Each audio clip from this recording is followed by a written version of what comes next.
What did you make of what Robert Buckland was saying there about capping the number of refugees coming into Britain? Well, all these politicians, they just say things. I mean, let's get real. I mean, these are PowerPoint presentation headlines, and there's no substance behind it. It's all very well saying we'll do this, we'll do that, we'll reduce inflation, we'll put more GPs into the NHS. But in reality, it never actually happens. And it leads me on to my topic in terms of who's our next MP in a month's time. You know, the MPs have done all their homework. They sit beside each other.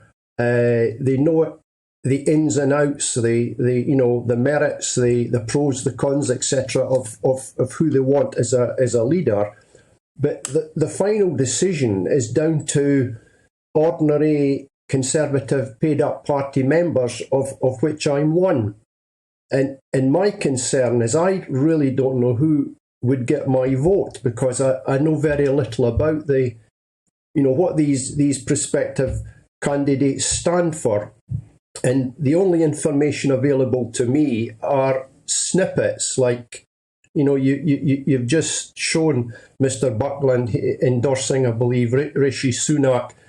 Later on today, there may be somebody endorsing Liz Truss.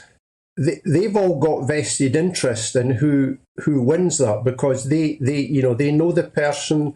They may want a job in the future. I don't know what goes on. But at the end of the day, the decision is down to people like myself. I think there's 160 odd members that will have a vote. And in this modern day and age of social media, etc., the Conservative Party probably has the email address of just about all the members.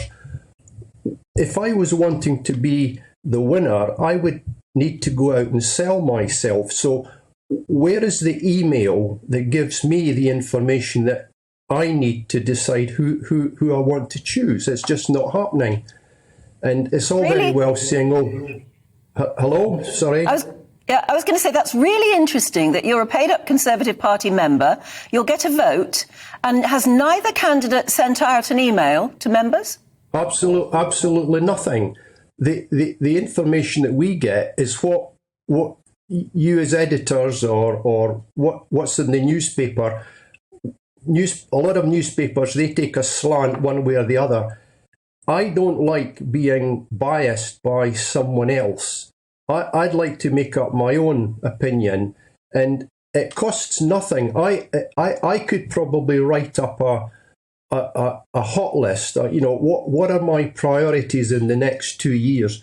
I could write that up in a couple of hours. I mean, this is their job. They live this day and night. Why don't they send out an email to list what their priorities are and how they think they could probably lead the party to win the next election? Send that out, let us look at it, and then we can make an informed decision.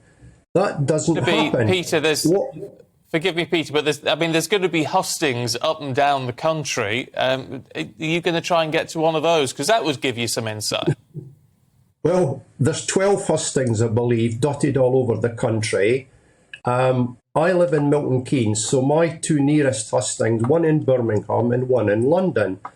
If I was to attend, I'd go to the one in London. But guess when that happens? That's happening, I believe, at the end of the month.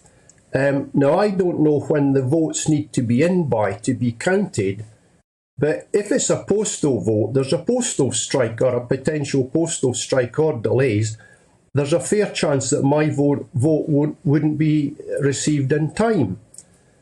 So no, I'm not going to go to a husting, which, by the way, you have to pay to attend. You have to buy a ticket. It's a nominal amount, but it's the principle, and it's free to send out an email. And they could send out multiple emails, but it just doesn't happen. So it's down to, vote or not vote, or go along with somebody that you like. I mean, I have a lot of respect for Jacob Rees-Mogg, etc. So whatever he says, I'm kind of influenced by. but I've got nothing else to judge them by. So And I'd you like make the detail, not the headline, the detail. Yeah.